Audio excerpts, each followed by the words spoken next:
Hello and welcome to today's live panel. I'm Joni Brennan. I am the IEEE Standards Association Technology Evangelist for Trust and Identity.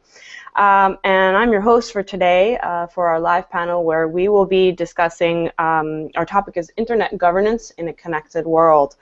What we're going to focus on today is the approaching Internet Governance Forum, the IGF. This is coming forward in November 10 through 13, and this is in João Pessoa, Brazil. The IGF brings people together from all different types of stakeholder groups as equals, where they can discuss policy issues, best practices, and work together to share information. The IGF has no pre-negotiated outcomes. Findings and discussions are non-binding, but it is an excellent place to share and exchange information and ideas, and the hope is that this sharing of information and ideas actually inspires those who do have the power to make policy both in the public and private sector. The IGF also provides a great forum where different stakeholders from the IEEE and the family of IEEE organizations can join and share the voice of their technical communities and connect that to the varying stakeholders who are present as well. The IEEE will be hosting a couple of events at the IGF, one on November 9th and one on November 13th.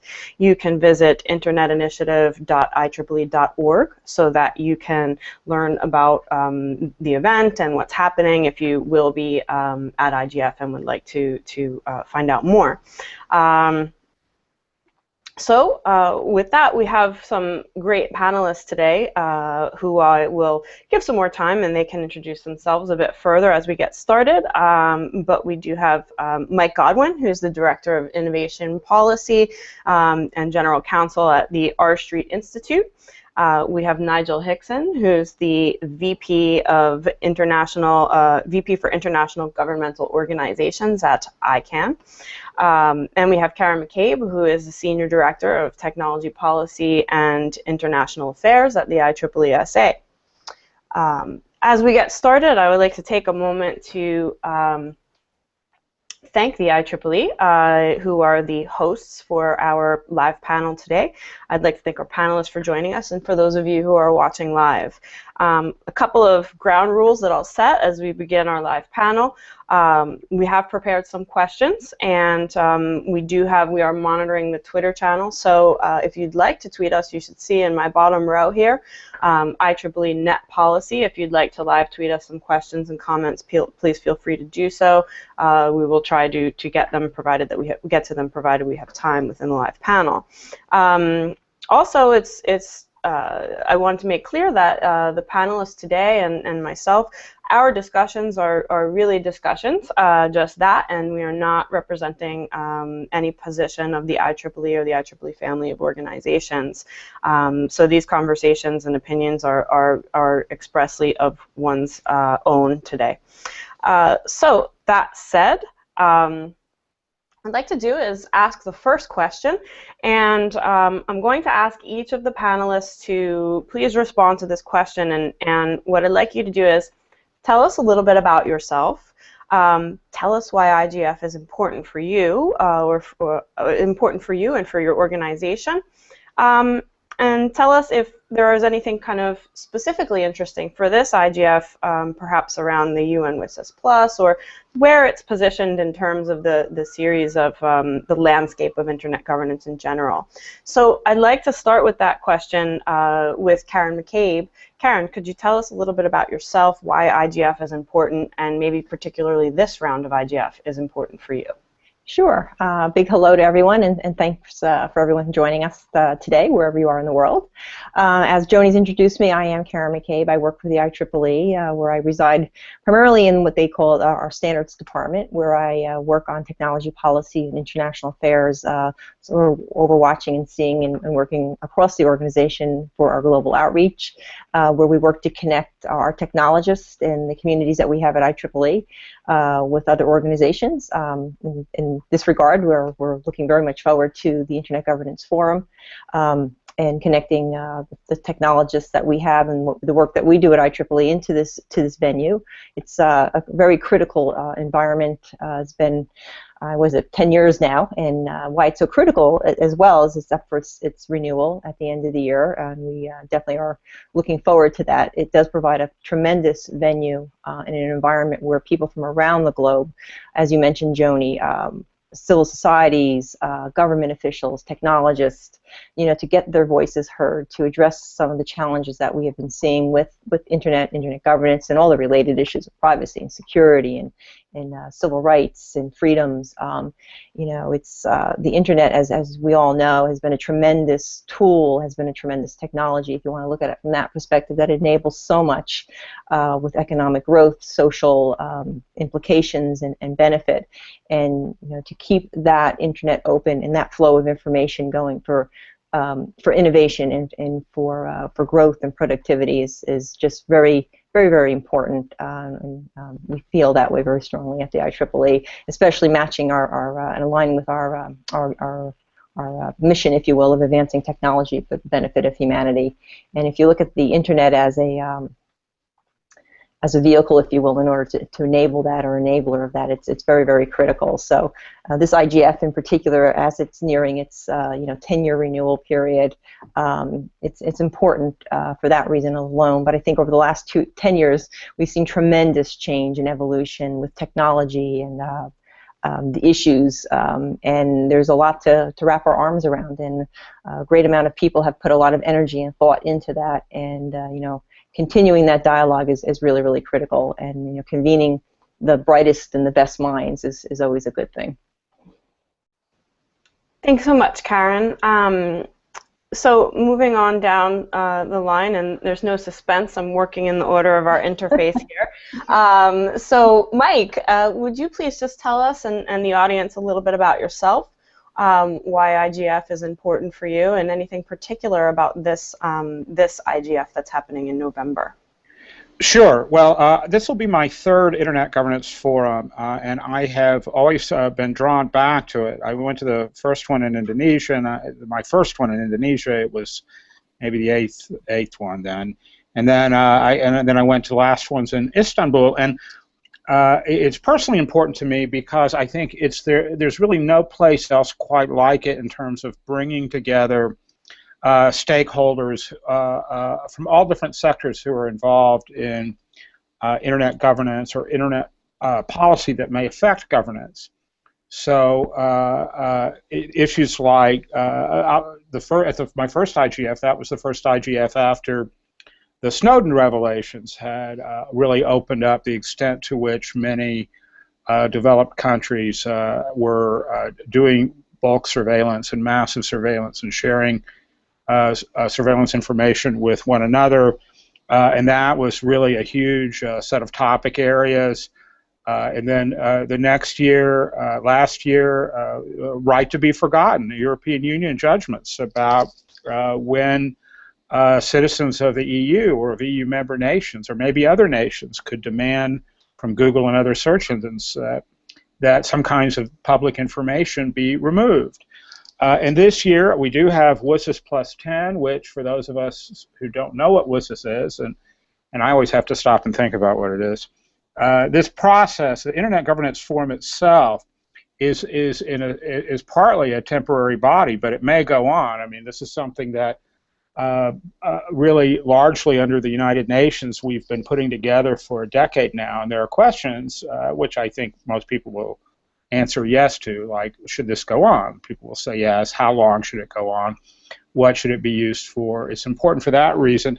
And I think one thing that's really important is that for a long time, all the aspects of our telecommunication infrastructure and information policy around the world was really decided either by treaty organizations or by bilateral agreements, all at the level of governments. And many people didn't really feel that they were heard. Many people felt that many interests were being elided, and they didn't want to have internet policy decided just by ICANN with regard to things like domain names and directory functions, or just by the ITU with regard to things like connectivity and rate setting. They wanted to talk about things like freedom of expression and surveillance and censorship and privacy.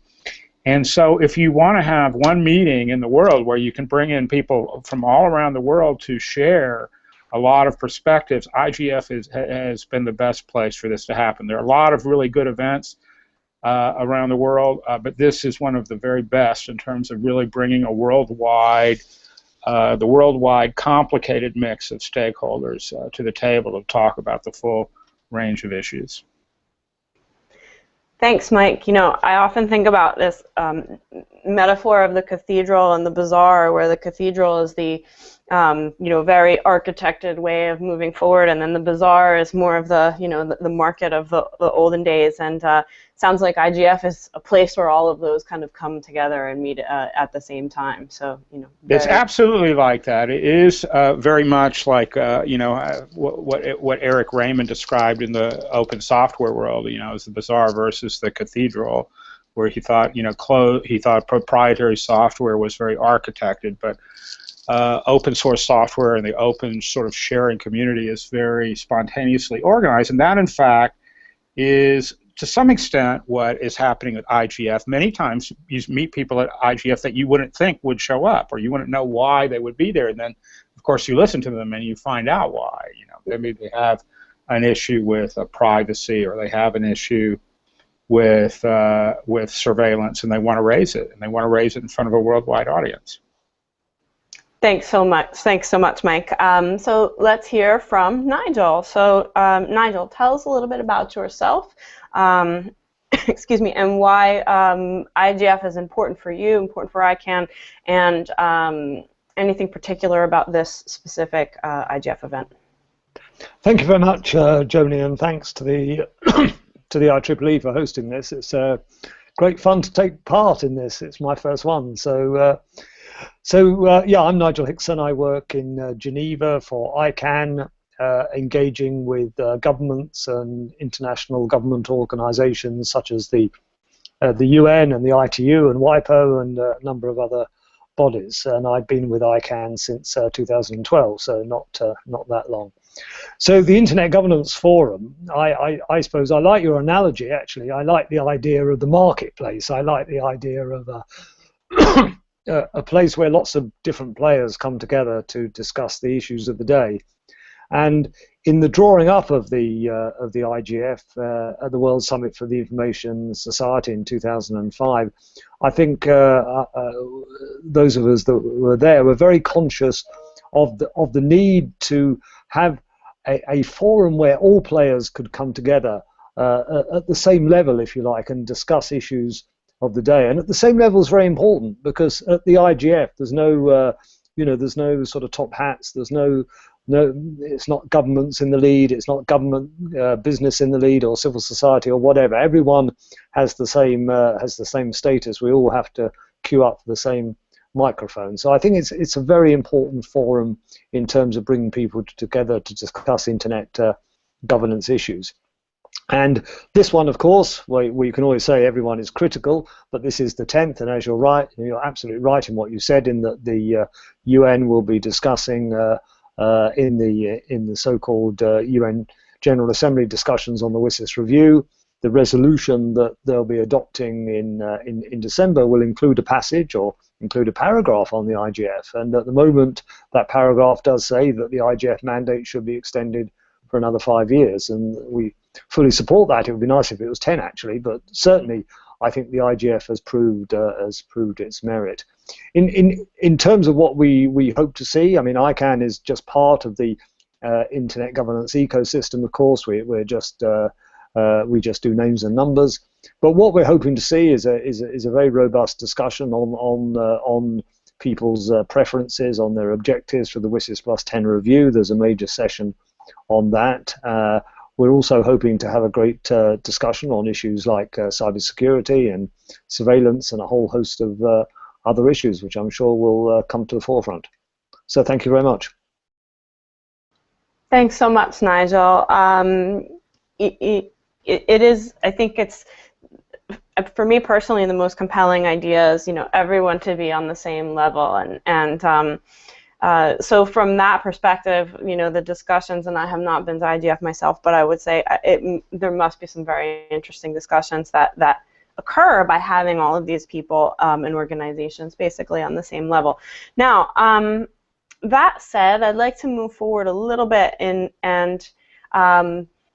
given that IGF is this, open forum where all different types of stakeholders, public, private sector, industry, individuals can come and share their ideas and their concerns and opportunities and such. It is just this. It's a forum, and the outcomes of the IGF are not binding, so there is not necessarily any enforcement that comes out of this. So given that IGF is not a treaty organization, how impactful are the outcomes out of IGF? And I'd like to start with Mike on this one, and if others want to comment, they're certainly welcome. But how impactful are the outcomes of the IGF? And particularly I'm thinking about things like enforcement. Mike, you mentioned, you might have mentioned intellectual property and right to be forgotten, so kind of how enforceable is there a vision on enforceability? And when you're trying to have influential outcomes, that when you have so many different variances of culture and context, what does enforceability look like? And that's for Mike. Thank you. Sure. Well, in terms of enforceability of outcomes of IGF, I think you have to be careful saying that what a particular outcome at IGF was, because there may be plenty of people who were there, maybe in the same room with you, who disagree about what the outcome was.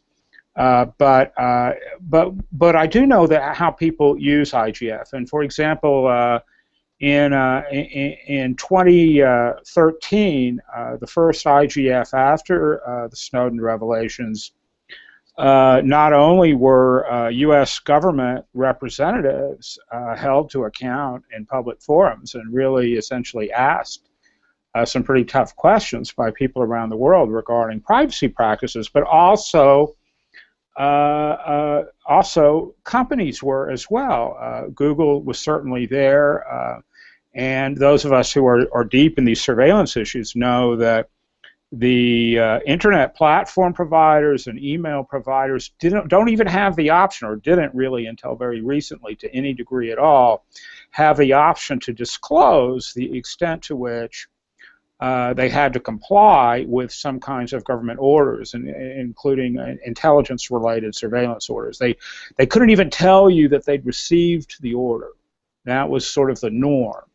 And even though before the Snowden revelations, Google and some other companies were pushing to be able to report to the public more of what's happening, the fact is if they had done so without getting express government support for doing that, they would have been held criminally liable. But all that said, that's not the message that Google and other companies who were attending IGF, and who still do, were receiving. They were receiving from the world a sense that you American companies have, been secretly, and not telling us, secretly doing the work of your governments or of GCHQ, and this was something that the companies were, hugely anguished by, because they didn't want to lose, and they still don't want to lose their customers' trust. So the outcome really has been that because of public questioning, like the kind that occurred at IGF a couple of years ago,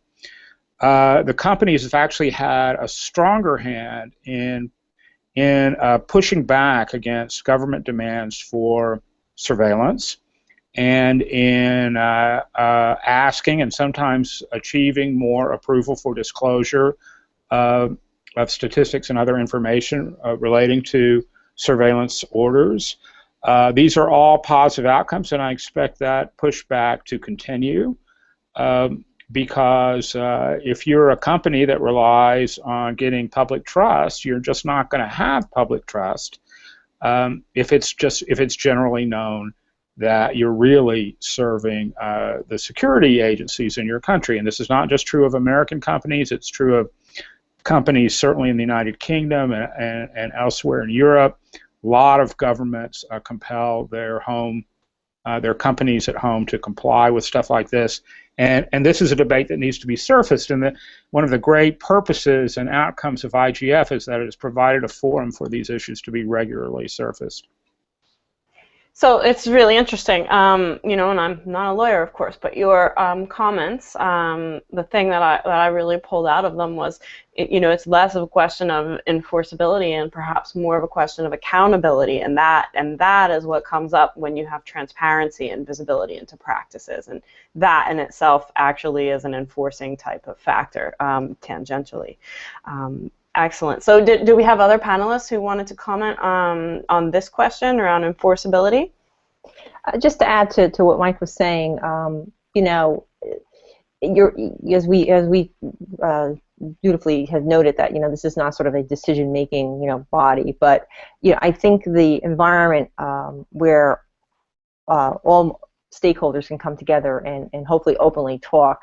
You know, so there's an element of information and there's an element of education that goes with that. You know, to reiterate Mike's point about these issues get surfaced, and you get to hear different perspectives and different issues, either regional or you know, technology domain.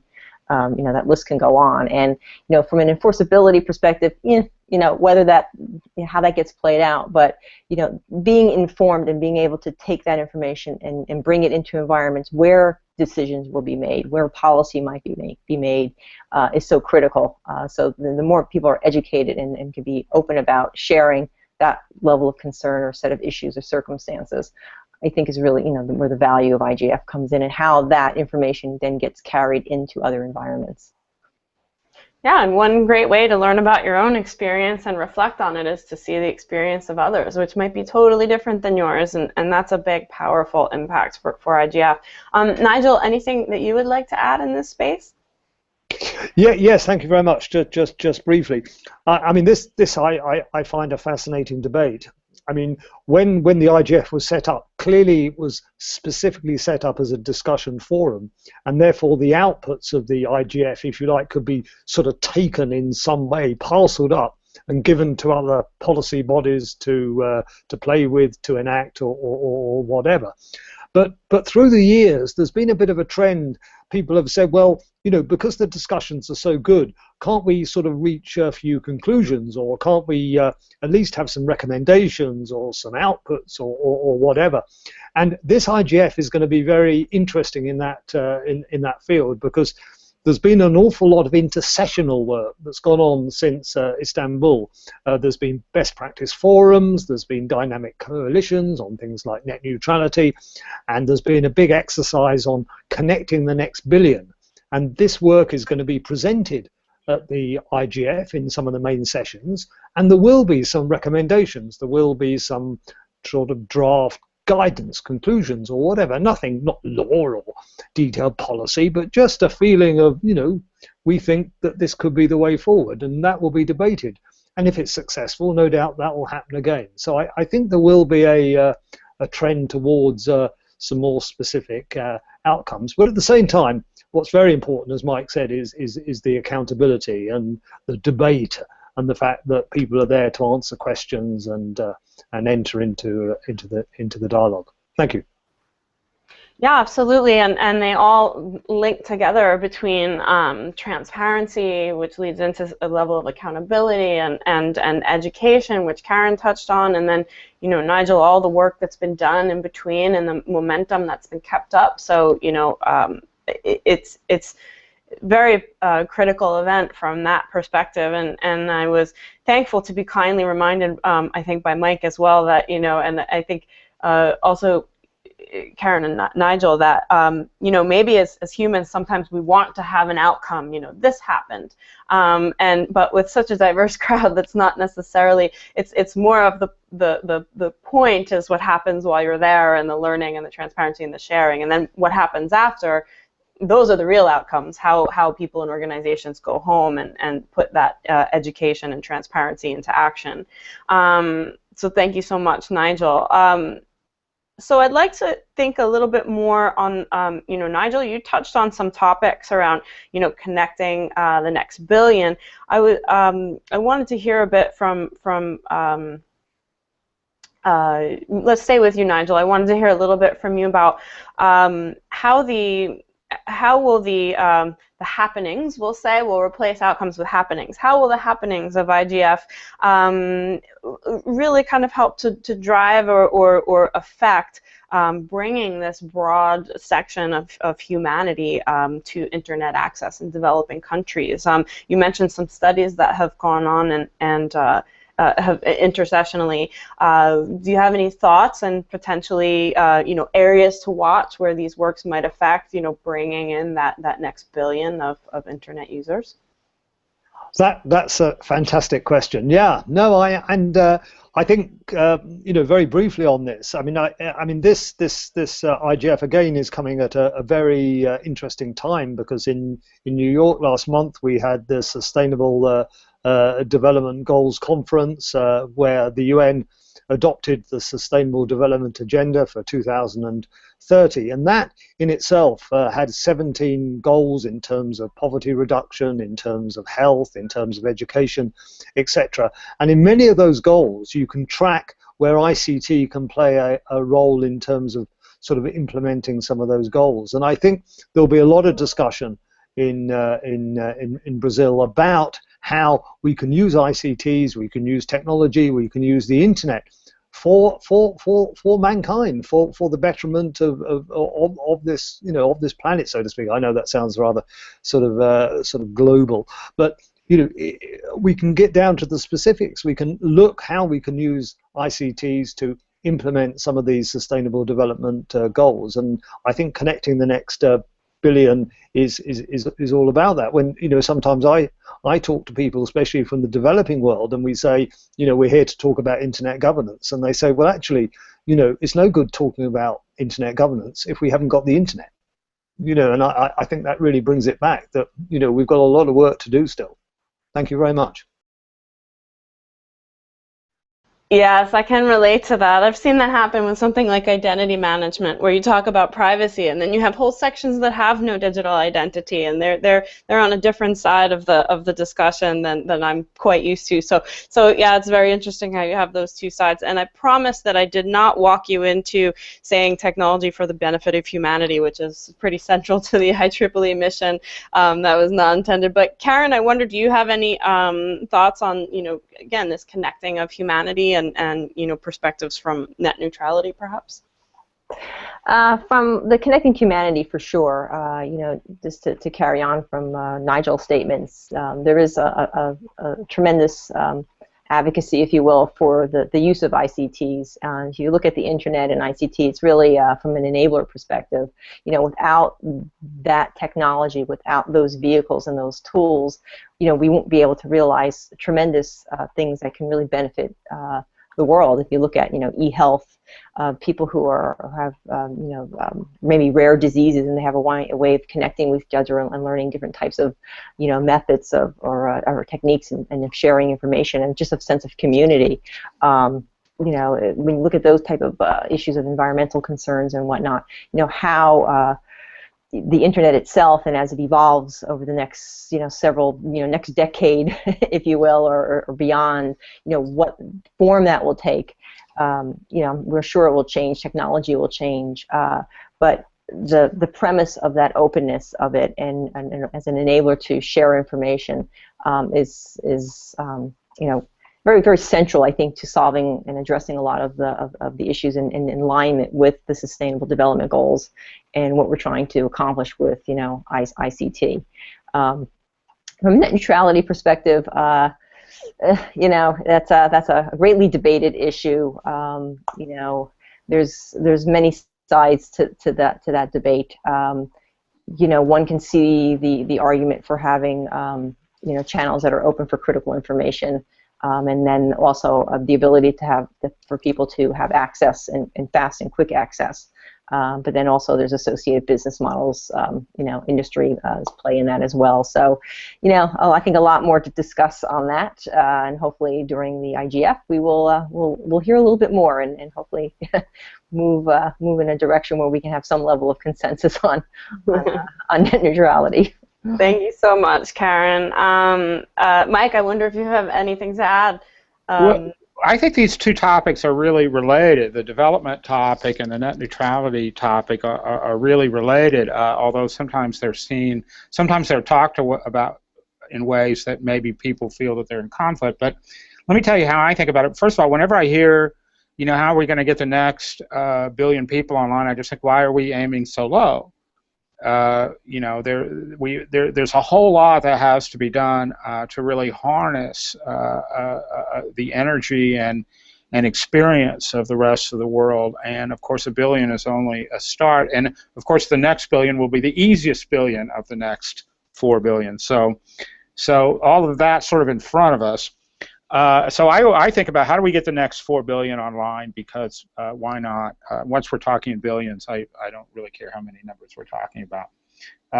But I think about it partly because, especially the last several years, I've been able to work with international communities, that, including the Wikipedia communities around the world. I've worked in development projects in maybe 20 different countries on internet policy, and what I'm always aware of is that in countries that don't have telecom infrastructure, it doesn't, net neutrality is a wonderful policy that sets the same rates that everybody can afford.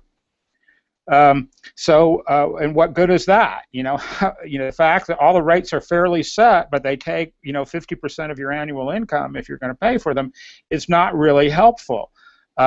And so there are different solutions to this, and I've worked a lot. Now, I should say I have been historically, and I still am, for network neutrality broadly written.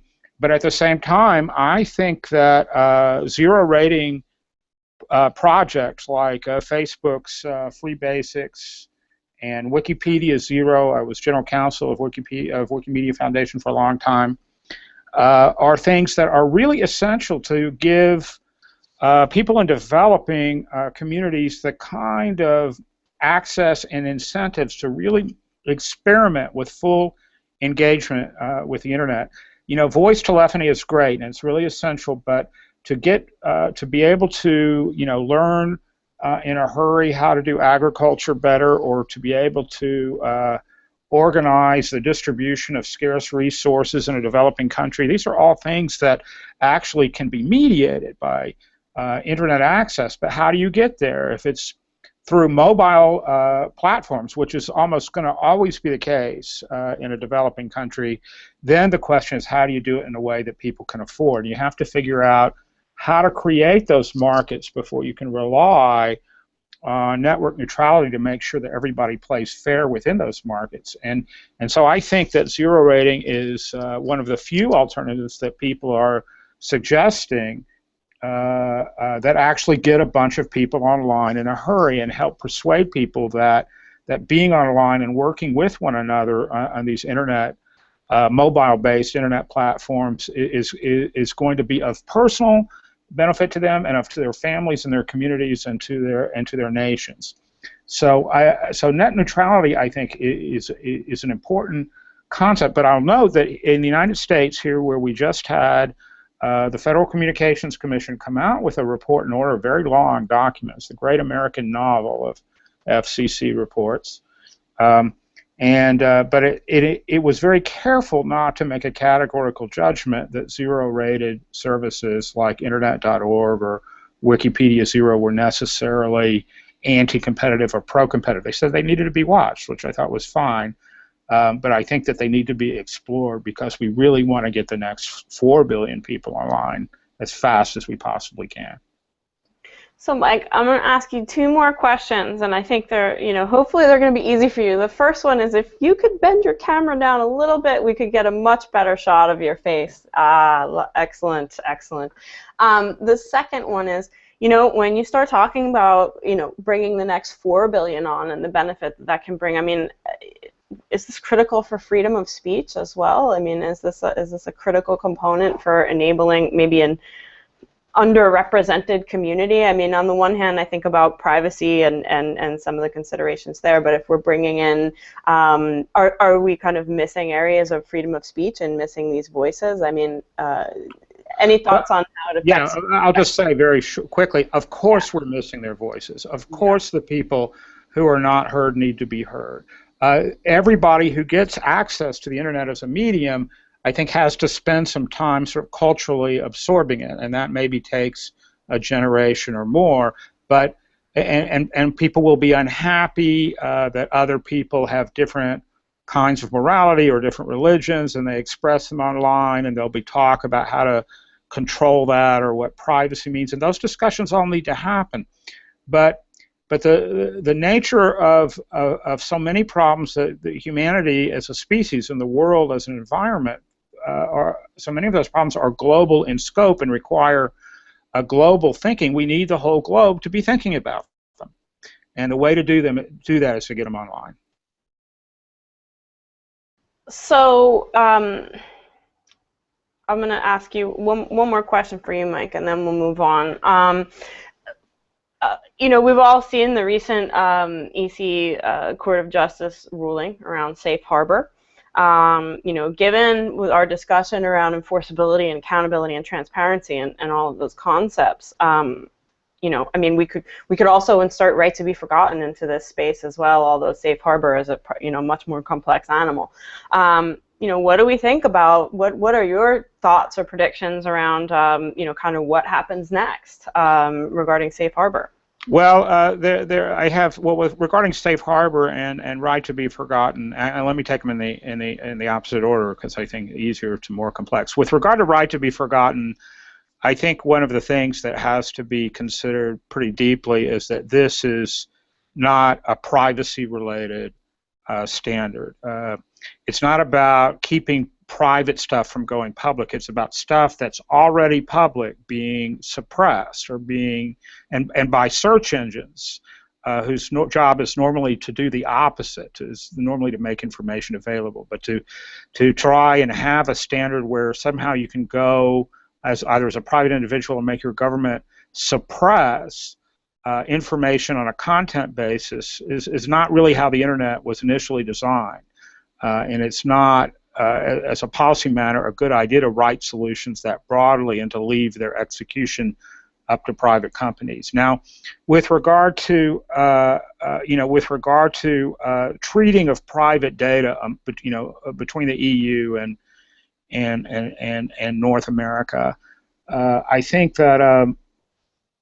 You know, what I think is actually the complicated answer is that the fact that there's been a disjunction between what EU member governments want and what the tribunals, what the legal tribunals are saying about safe harbor tells you, you know, a little bit about the difficulty of running the European Union. I mean, it's just a very, as a policy space, it's hugely complicated. And it's very difficult to get the EU to respond with one voice on one issue all the time, and we've seen that with right to be forgotten as well.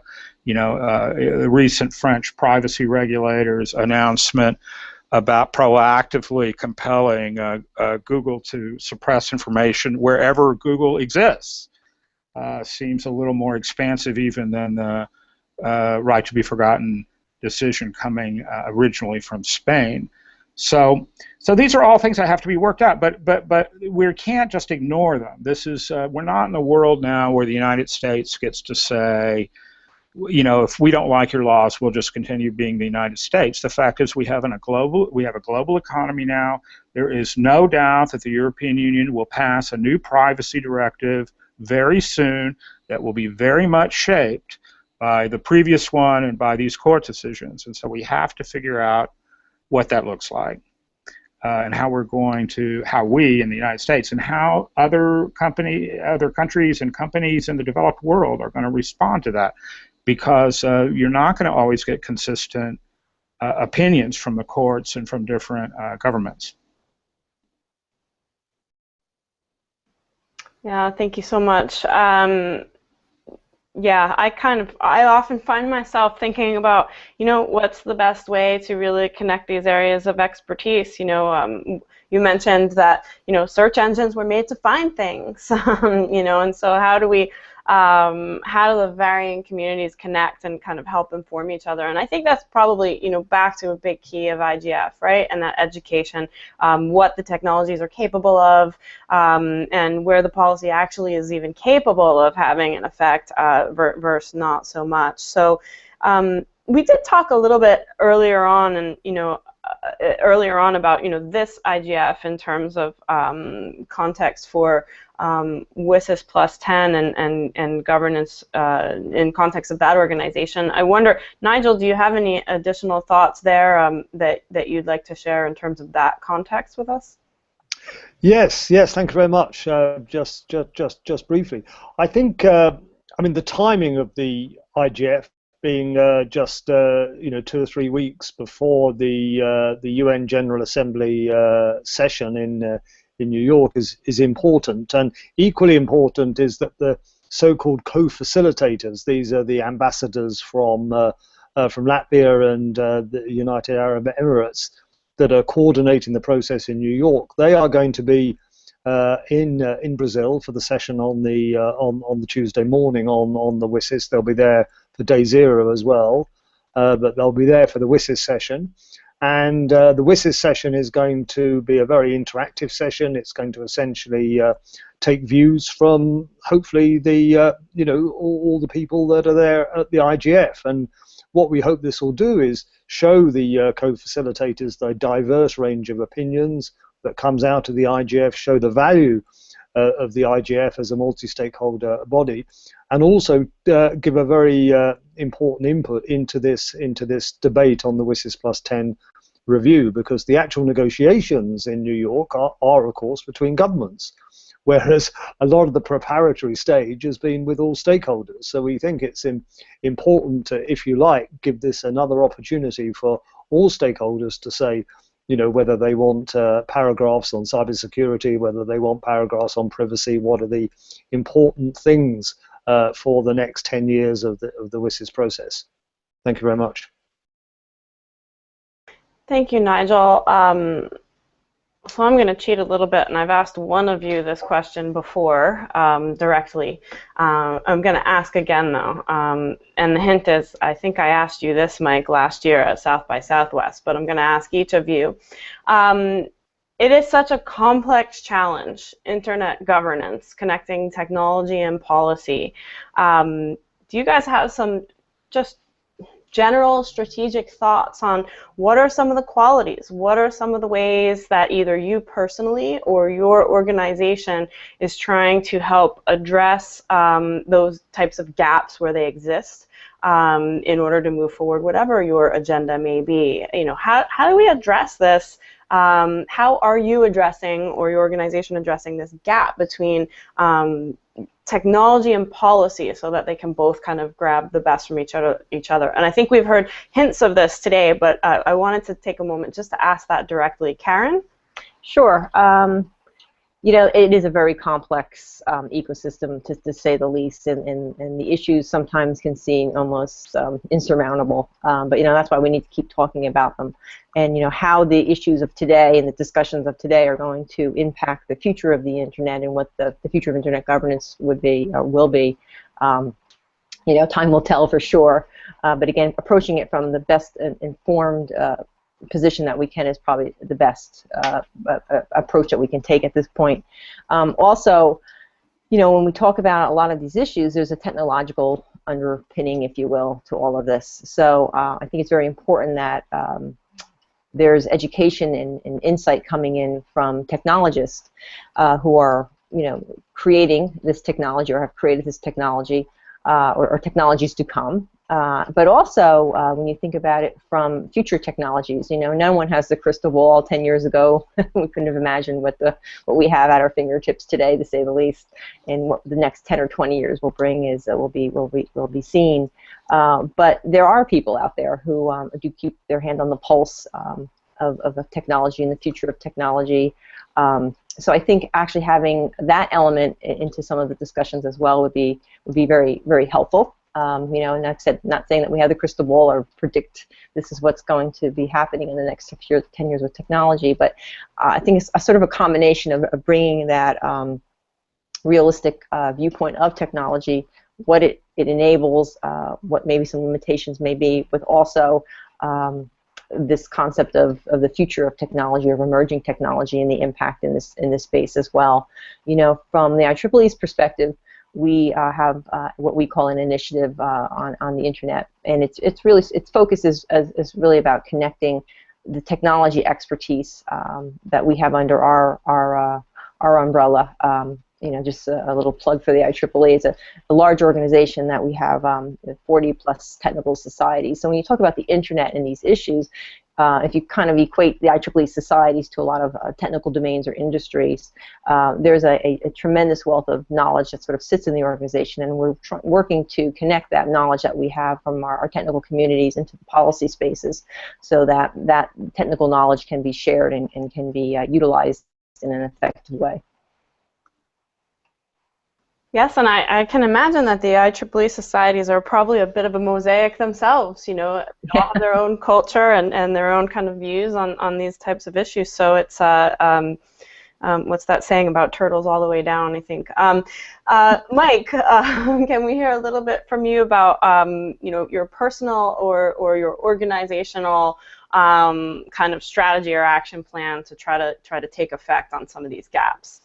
Well, it's interesting. I think that one of the things that has happened in light of, once again, this is a post-2013, post-Snowden revelations world, is that a lot of times where organizations maybe looked to USAID or to the State Department or to other government funders to do development work or law reform work, they're now not unfairly suspicious about you know, what engagement with a U.S. government looks like. And in any case, it was never the philosophy of, you know, regardless of who wins any election at any time, it was never the philosophy of the U.S. government to be perpetually engaged in investment and helping people do democracy and internet policy.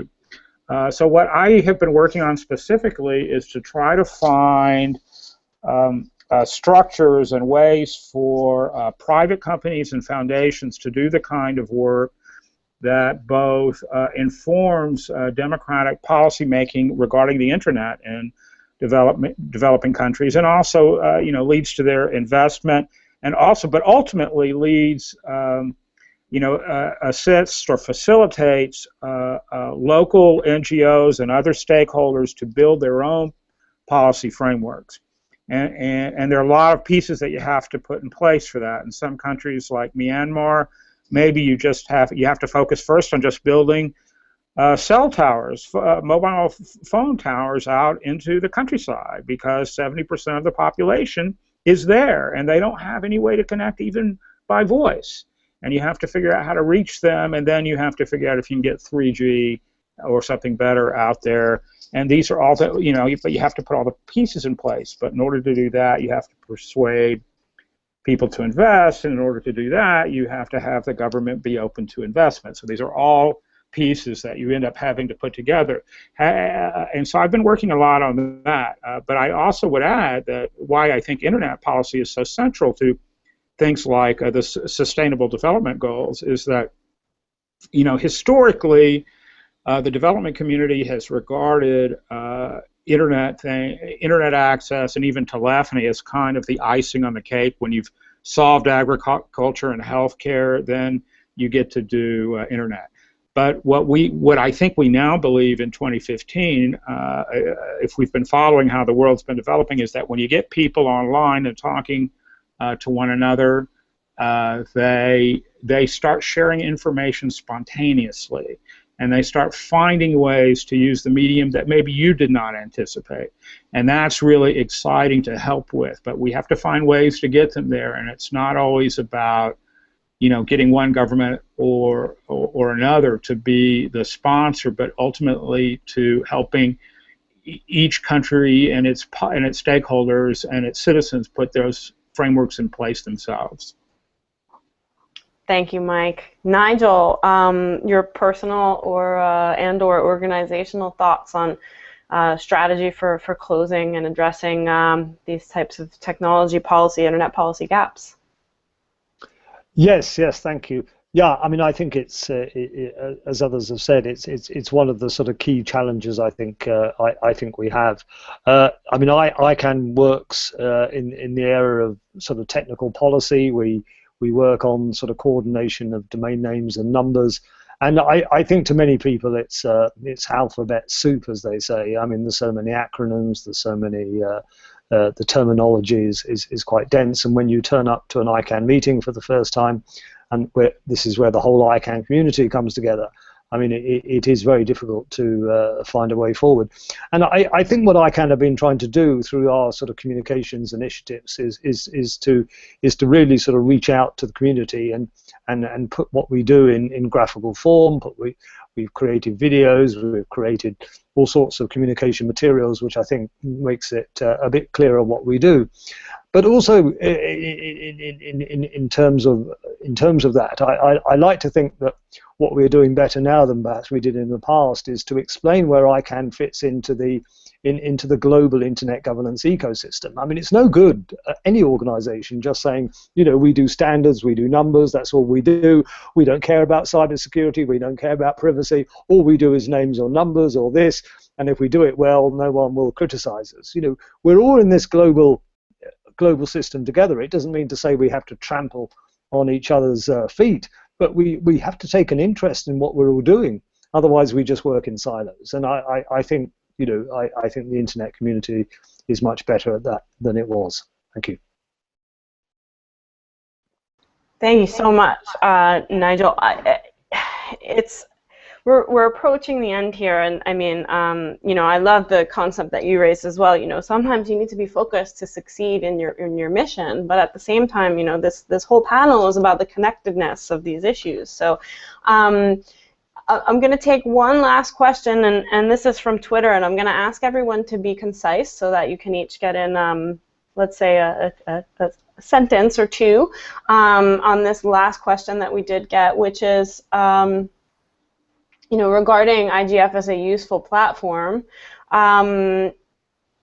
is there one piece of actionable advice for regular people, men, women, whomever, students? Is there one, people who may not be at IGF, is there one actionable piece of advice or area to watch that you have for people who may be watching this panel moving forward? Karen, can we start with you? Oh, sure. Wow. That's a great question. It really is. Because, we talk about IGF and your community coming together and really, discussing these issues. IGF does have, just as a note, they do have live streaming, and they tape all the events. So if you can't physically be there in person, you go to the IGF website, and that information will be available so people can plug in from wherever they are in the world, hopefully, if they're connected. And there goes the challenge, right? It's about, no matter where you are, it's about kind of paying attention to the issues. I mean, I think all too often we hear these things in the news about different situations, whether it be privacy or hacks or, the internet, and we're hearing these buzzwords, for those who have access and see commercials on television, about 5G, 4G, now we have 5G coming in behind all of this, and Internet of Things, and, it's really, it can be overwhelming to say the least, but these are really technologies and issues that will touch pretty much most of us in some way or form as enablers or understanding sort of the issues behind them. So I think a lot of it is just sort of paying attention to what this really means, and not sort of, that's something that happened to someone else, or that's another problem, or this is way over my head, because, to a certain degree, it really isn't. It's really about everyday life and how it's impacting us. So I think one thing is people just kind of get engaged and sort of pay attention to the issues and learn a little bit more about them. The other thing is there are definitely local IGFs, regional IGFs. You can kind of get connected to those. The IGF website, again, has a lot of good resources there. And I'm sure, any of three of us would be more than happy to, point people in the right direction as well. Thank you so much. Okay, so tune in, educate yourself. We have 3 minutes of actual talk time left, so around a minute each for you and for Mike and Nigel. Mike, what's your actionable advice for regular everyday people? What I do is pick an issue that you can follow, a single issue, and just try to see the events related to that issue. So it might be privacy, for example, or censorship, but just pick an issue and try to follow it. Just do that. If you're there, if you're lucky enough to be there, pardon me, if you're lucky enough to be there, my advice is make sure you go up and introduce yourself to everybody who says something interesting, because they want to hear from you. Everybody who speaks, including me, wants to talk to people and wants to hear from people, so be brave, and we'll do the same. Very cool. Be brave. I like that. Nigel, actionable advice for regular people, whatever that means. Yeah, that's right. We're all regular people. We just have different perspectives. So, yeah, be brave, be bold, get involved. If you're there, ask questions. If you're coming in online, get involved. I mean, essentially, the message I often give to students is that this internet thing, you take it for granted. We all take it for granted. But, it might not be there tomorrow. We have to work at it. We all have to work together to create this internet ecosystem. So we all have a reason to be involved. Thank you. Excellent. I think, what we heard across the board is, get educated, track an issue, be brave, and get involved. And so that was actually, I think, a lot that people can hopefully take back with themselves and with their organizations. So with that, I'd like to take the time to thank each of our panelists. I was hopeful to keep up with you and your expertise, and you were kind to me. So thank you for that. Thank you for sharing with us today and making the time in your schedules. I'd also like to thank the IEEE for hosting this event. Thank you so much for hosting us. And finally, I'd like to thank those of you who've tuned in live to watch, and to let you know that the video will be up online forever, as long as the internet exists. So please feel free to watch it later. Send the link to your friends. We will be tweeting that out later. So thank you, everyone, for your participation and your great, very interesting thoughts and comments. I appreciate it. Thanks. Thank you.